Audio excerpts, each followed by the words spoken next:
All right, here we are, ladies and gentlemen. CT Cinema, post-credit scenes. I apparently offended Tangerine with calling her one of my ribs, and I didn't mean it like that. Although, because we know you love hoes. You say we did a whole video on how much you love hoes. So for you to say I got a lot of ribs, I'm like, gosh, you got to say it again, babe. But it's fine. You apologized. I'm over it. When I tell you I love these hoes, yes, I know that. And it's like that. It's like that. See ya, wouldn't wanna be ya. Too funny. Bro, yeah, so the lungs. So tell me, the lungs. Where did Eve come from? Yes. His rib. Right. Got it. That's where it is. God. I was like, why rib? Yeah. God took the rib from Adam and used it to create Eve. Got it. And that's why you said that's my rib. And you usually say it about a wife. Right. My husband usually says it about a wife. Right. I probably won't make that a clip. Yo, you should, because it's hilarious. Nah, I don't like the attention that kind of clip would get. Why would it get attention? Because the whole world would fucking have a comment about my relationship, and I don't like that. No, not the part about what I'm saying right now, but the part about you saying the lungs That's and all what I'm that talking is about. hilarious. Yeah. That's what I mean. That whole thing is like you do a whole podcast about your relationship. Yeah, but it's like we hella low key and under the radar. Like I'm about to start a whole new YouTube page for this. Our podcast is about to blow up. So you make that a clip because it's freaking hilarious. Let me tell you something. If that podcast blow up, it's over. No more Disney dollars. I'm gonna be all fucking HBO. That's not a bad thing. That's our favorite shows. You don't even watch anything on Disney. Disney will give me a Future Endeavors letter. You'll be fine. We'll go to Paramount Plus with it. Endeavors. So the rib is from Adam, and that's how you created Eve. But let me ask you this. Yes. If we're not talking about biblical, wouldn't you rather be my lungs? Yes, baby. I said that's fine. Yeah. It's fine. What would I be at you? Now that we both out the house because you're pissing me off. What would I be? No, I'm just playing. You would be what's important to me. Everything on me is so feminine. I can't be like, yeah, you're my left breast. Because like, what are you going to do with that? You got great breasts. Thank you. Maybe I could be your, what do you value a lot? Okay, so you could say I'm your health. Because you always eating healthy and doing like fitness stuff. Deep. That's deep. I'm your health. The producer is doing another shovel movement for you to say that. I'm your vitality. I'm your vitality. He's your very healthy kidney. Yeah, you're my kidney. My kidneys are really clean because I don't drink, I don't eat meat. My kidneys are fire. Yeah, I was 11. That's out of my system. Jesus you know, they Christ. tell women that are are breastfeeding that they could breastfeed the same day they drink wine. Oh, I didn't know that. I don't like. Ridiculous. I can say as long as I've known Tangerine, I don't know that I've only maybe seen her drink maybe once, but not even really. I don't think it was any alcohol in whatever you think you saw. Because I stopped in the 11th grade. Okay, well there it is. I believe it because I'm like I don't like Tangerine. Like I know that she was like. Not only was Tangerine probably I'm pretty sure Tangerine was the first vegan or vegetarian that I knew personally. Yeah. But she was also I'm a pioneer. And when I say that, I mean like I've known people that said they were, but they weren't. Yeah. You know, right? Like people that say they don't drink and then you see them in a shot. Right, well, this isn't really, this is just one. I'm like, you're drinking. And Tangerine was also the first working actor that I knew personally. Oh, yay. That's big. Where I was just like, because again, it was like one of these things where people will say that too. You know, you live in LA and it's like, oh, okay. Like they say that, but then they do like one thing here and then maybe they don't do anything else for like however. And I was like, however many long years or whatever. Yeah, it's not and easy. I was like, man, I'm like, Tangerine be working. I think she might also be my first working actor friend. I believe it. Yay. Yeah. No, I believe it. Because I was just like, man. You were already filming, you'd already filmed Miss March and you were filming something else. And I was like, wow. I'd already done Johnson Family Vacation. I was like, you got a movie that's about to be in theaters? And you were like, yeah. I was like, wow. Because I was so used to people being like, yeah, I'm an actor. Right. I'm about to do this. And you're like, oh, well, where's the fucking movie? Right. And they're like, oh, it's going to be in Walmart. You're like, oh, okay. No, for real. You know what I mean? It happens every day in LA. It does. I remember I did a movie. The first movie I did was called The Adventures of Mbikwe. Shout out to Ida Rodriguez. Adventures of what? Mbikwe. And I played this character named Big D, and he was this kid that didn't really even have a lot of lines. You just freestyling some shit. The director dude was cool, but I remember getting like $100 for the movie, and it was a blessing at the time. $100? I was 21, but also at the time, the movie did not come out until 4 years later. Oh, wow. So the director was like, hey, man, we still editing. And I was like, man, I don't give a fuck. where's the next movie? I'm trying to make some money. He's like, yeah, the next one, I'm going to have a big role for you. I ain't heard from this motherfucker since 2009. Now, what's worse than that? Doing a movie that doesn't come out for 4 years, or doing a movie back then that comes out, it's terrible, and then they keep telling you on your Facebook comments, that movie that you did 20 years ago where you played a terrible character is going to be out in theaters, and you're like, no, I don't want anybody to see that. I was just starting out. Because that's what somebody's doing to me right now. It's a very personal question. Really? Yes. Really? What's the movie? I don't want you to see it. He changed the name of it too, but he keeps putting in my comments, hey, the movie's in the festival now. Hey, I'm about to try to get it distributed here and distributed there. And I'm like, if you please let it die. Listen, but Tangerine, let it die. You have such a huge catalog. Like, you shouldn't worry about one movie. I understand you don't like the performance, but like, it's like you have so much stuff. Like, don't even worry about it. You're good. Thank you for that. That's the thing. Like, what I loved about Tangerine was like, she doesn't have any ego about any of that stuff too, or at least nothing. I've never seen it. No, I've never seen it. Like, I've never, and it's so crazy because I'm super sweet. It's insane because, especially again, growing up in LA, there's so many people that think so highly of themselves that have done nothing. And I've worked with some of them, and I'm just like, this is your second film. Right. Calm down. Right. Why are you talking to everybody on set like this? Acting like this. Yeah. I'll say I went to a show called Fly Poet last night. I love Fly Poet shows. It was at the Forward Theater. And I do their social media for them. So I have really good seats, and people can normally see me filming. And this lady came up to me. She said, is your name Tangerine? And I was like, yeah. She's like, oh my God, you were in Johnson on Vacation. I'm like, yeah, that movie's so old. Like, yeah. She was like, I was like, why do you remember that? And why do you recognize? She was like, your face looks exactly the same. And we used to watch the movie all the time because my daughter's your complexion. And she looked up to you because she saw a beautiful woman on screen. You're her Unica. And I was like, hilarious. You're her Unica. Like, oh my gosh. And so I said, let me see her now. And she showed me a picture, and I was like, she's gorgeous, gorgeous breasts. She was like, see, she's your complexion. And I was like, listen. And she was like, can we take a picture so I can send it to her? I was like, absolutely. She was like, you don't understand what you did for her when she was growing up. And I was like, oh, from Johnson Valley Vacation. That is so sweet. But I was like, I love knowing that. It was great. Man, I feel like we should edit out the rib thing. Oh my gosh, if you don't let that go, you don't edit anything out. That was something you didn't like about people to do on the podcast you were on, to go home and take out stuff. Just let it go. It was very funny.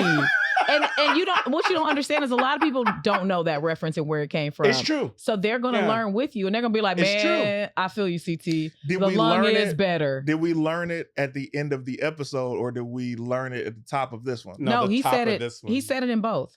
I mean, I did say it's biblical. I said it's biblical. We both said it's biblical at the end of the first one. All right, I'll tell Briley to get what you said at the top of this one too then. Okay. you overthinking it, baby. It's funny because you said the lung is better, and the people are going to agree with you. All right. Well, I just want to make sure that you don't feel disrespected. I have forgotten about it. I'm moved on to my amazing career. Speaking of my amazing career, I used to get the breakdowns, which is the list of what's casting. Yeah. And I was looking through it. I saw this casting director who I had worked in a bar mitzvah. I had done her bar mitzvah. And I reached out to her personally, which is not something you're supposed to do. You're not supposed to get the breakdowns as an actor. You're not supposed to reach out to anybody that's in the breakdowns. You're supposed to have them, Right. So it's illegal. I reached out to this person because I had done their bar mitzvah. And I said, hey, can I audition for this project I see you're doing? And she said, yes. I auditioned for it. It was a great part. I really wanted it. Didn't get it. Bam. Mm-hmm. I saw another part, same show, same thing. I reached out again, said, hey, it's me again. Can I audition for this? And she was like, okay, fine. I read for that. I didn't get it. I saw another part come through. I was like, man. So I called casting directly. I said, hey, who got that last part? And they were like, Vanessa L. Williams, New Jack City. And I was like, oh man, well, I get it. She's got more credits than me. Yeah. That's dope. Yeah. But there's another part. Can I read for this one? And they were like, fine. I came in. It was just like a couple of lines, and I booked it. Nice. And it became a recurring character on a show called Famous in Love. And I played my character opposite Vanessa Williams. Nice. And I was like, oh, this is even better because I loved you since Keisha. Yeah. And now I get to play like a little nemesis kind of character with you. Yeah. And Keith Powers. And you never told me that. Bella Thorne was on the show. Pepe Sanuga. But it's Famous in Love on Freeform. You're never going to know all her credits. You're never going to know. I'm not talking about the credits. I know about Famous in Love. I'm talking about the story of why it was big to her. I'm just saying, okay. Because I'm like, she got all these stories. She got a lot of stories. She got too many. Well, I won't say too many, but it's like, trust me. And that's the thing where it's like, it only comes up in the random situations like this. Because Tangerine not the type of person that going to go out and be like, hey, let me tell you what happened, right? You know, it like literally will come up like we'll just be somebody will say something. And she's like, oh, that reminds me of this. And half the time it'll be like because I've been there where it's me and Mez and Tangerine, and she'll say something off, like just offhand, and Mez will be like, wait a minute. Mez is her cousin, by the way. Oh, yeah. I'm sorry, Darren. Here's the thing. Yeah. When you say that, the reason I say that it struck me strange is because Tangerine doesn't talk about a lot of stuff. I'll be the one doing the talking. Yeah. So it's like when the story comes out, I'm like, oh, why you never say that? She was like, oh, it just never came up. I'm like, make it come up. Exactly. Well, also, like, how do I not know that New Jack City is one of your favorite movies until this weekend? You said the same thing when I said Set It Off was on the list. You were like, what? Yeah, I'm really? shocked. Because you only talk about Zoolander, Team America, and it's not that I talk about those, it's that I have those on DVD. And so I used to watch them a lot. And I do like them a lot. But Set It Off, Black Dynamite was so great for me to see those black women come together and do their version of Thelma and Louise. I just thought that movie was super dope. Yeah. Was it Thelma and Louise or was it Louise? Because Jada Pinkett is the only motherfucker that got out of there alive. That's hilarious. Everybody else was gone. Well, did you see Thelma and Louise? Yeah, they both died at the end. Yeah. It's not a movie unless the lead characters, it's not a Thelma and Louise unless everybody dies. She lived. But the way she went out in a car just makes me think of Thelma and Louise. And then Queen Latifah? And they were doing crimes. Where was she throughout going? She was trying to get on a private jet? I ain't seen that movie since I was a kid. I don't remember. She knew they were going to kill her.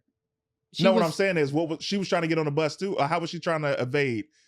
Like, what was her plan to escape is what I'm saying. She may not have been trying to escape. I don't think she was trying to escape. She might have been doing like suicide by cop, maybe. I think she smoked a cigarette or something No, real quick. I know that. I'm talking about for them to, was she doing that for them to get away? Or was her plan to... We're going to have to rewatch. Oh, yeah, I think she... Yes, let's do that episode if you ever need me to come back. If I ever need you to come back? Yeah. I know you have hella friends, so I'm not going to be like, I want to be back every 5 episodes. No, do your thing. But you're also my wife. I'm going to bring you back, especially after that fucking rib comment. I completely forgotten about that. That was a great callback. I love it. That was a great callback. Go ahead. What were you You're going my to say? health. I was going to say, can I ask y'all about a couple scenes from New Jack City real quick? That go for it. Because I was this just is like the after show. Yeah. So they have this meeting, which I guess is on the banks of what is that? What's under the Brooklyn Bridge? Is that what river is that? Is that a river? Which meeting are you talking about? Oh, I'm sorry. It's Mario Van Peebles and all the cops. They have this meeting where they're just, like talking about this undercover thing. Yeah. Mm-hmm.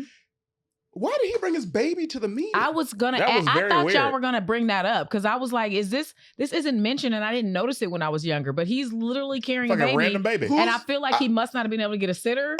But I'm saying, he got a wife, right? He did direct that movie. I don't know why that baby was there. Maybe was just like, "Oh, look at my baby." Yeah, maybe that's what it was. He was like, "This is my chance to get my baby a little screen card or a little screen time, a little union card or something." Can I tell you something? By the time I got to that part in the movie, I had stopped taking notes because I was so all in. That I'm like, all right, it's a baby. But like, you're right. A whole baby. What is that baby there for? I definitely noticed it. My next joint is when Ice-T is thinking about shooting Nino Brown. Could have done it immediately.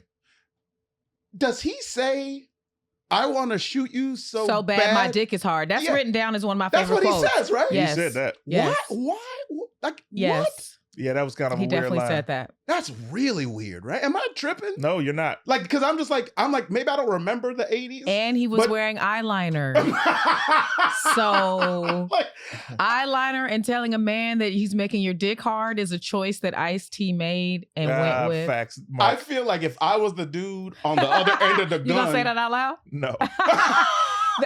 Can I read it? No. Okay. Go ahead. No, I just feel like if I was the dude at the other end of the gun, I immediately would have been like, "Wait, what did you say?" Like, I don't even think I would be like scared anymore. It would take me all out of the thing. Like, wait, what? What are you talking about? He literally said that. And it was like, Ice-T. Yeah, come on, man. You ain't gonna like this one, man. That was a great movie. It was a great choice. Thank you for so cool. choosing it. I enjoyed it. I had never seen it from beginning to end. It was packed full of action. Yeah. Chris Rock really did steal his scenes. And that's why when I went to see the live version, which first of all, Jacarius Johnson, the Chitlin Theater producer, who keeps making black movies into stage plays, which is hilarious. He did Set It Off too. He did Set It Off. I missed the last one he did, but he just keeps doing it. But when he did New Jack City, I was like, I have to see how he does this because there's so many locations in this movie and there's so much action and shooting. How are they going to do this on the stage? Right. And who's going to play Pookie? That's what I wanted to know. But like I said, they had Alan Payne come back. They had Vanessa Williams either? No, Vanessa didn't do it, but it was who was the dark skinned guy? Cool. Big Daddy Kane. Oh yeah, Big Daddy Kane was in it. He played Nino? Yes, and Pookie was played by Flex Alexander. Really? And Flex did a great job. Interesting. He did a great job. Better than what they said he did for Michael Jackson. He was really... That wasn't Flex's fault. I just want to throw that out there because he's always getting teased for that. He wanted some money. He's an actor. I get it. But that was they did a really good job with the action for it to be a stage play. I was like, okay, Jacarius. And actually they stretched it out because it was almost 3 hours as a play with the intermission in it. And I was like, the movie ain't even this long. But they modernized the dialogue, but they kept all the catchphrases in there. So you were looking, all of them in there. You were looking for they know kept which them. one I was looking for. See ya. Wouldn't wanna be ya. You didn't even see the stage play. But yeah, I did do a recap of it on my Instagram and Facebook page when I saw it, and you could check it out if you want to scroll back that far. The thumbnail is me and Big Daddy Kane standing next to each other. I took my mom. It was a good time. Cool. Yeah. All right, man. This is great. Thanks for doing the show. You'll be back. We had a good time with you. Appreciate your time and your energy. And you are my lungs. And you are my kidney. You are my left breast. See, there we go. That left breast ain't never been touched. It ain't never been messed with because you didn't drink in high school. You drank in high school, so the kidney is but I appreciate the sentiment. My lungs are pristine. I ain't got no asthma no more. You know what I mean? You did have asthma for a while, so I don't know if I want to be your lungs. That's a good point. All right, let's call He did beat else. it because I cook healthy for him, so he can breathe now. You know what we should say? I love my arms. I love your arms too. I love your arms. You're my arms. That sounds ridiculous. I know. You should stick with the lungs. and that's why it'll work. You're my arms. You're my contact lenses. You know how important those are to me. You be losing. I can't see without them. So I can't be your eyes? You're her contact lenses. My eyes are no good. Disposable. Your eyes are great. My eyes are no good. Your eyes are great. Don't speak that into it. My eyes are amazing. It's how they move that's different. They need to be moved. You be like, we got a super chat. Let me put my glasses on. We got a super chat. A lot of people count how many times I take my glasses on and off. And I be like, motherfucker, I'm doing it for y'all. I'm trying to see what y'all are saying. They be like, man, what's the glasses count? I can't believe that they made you cut your hair off. I liked your hair with the waves when it was going back. No, it was nice. Understand. This look is the look, though. It is. When that goatee comes in, he's understand. He's gonna stop showing up. Oh, yeah. He's gonna stop I showing wish up. I could. I wish I could, man. Yeah, I wish I be a different person. Another time. Different person. Got obligation. Can we do Any this final on thoughts Zoom? before we get out of here? Oh, no. I'm good. At Mary Young on social media. Hit me up. Say hi. Final thoughts? I love my husband so much. He is my left breast. There it is. But I always focus on the right one. I know. That's why I said left. Oh, that's crazy. All right, we out. You got to think about it. Like, which one do I like the most?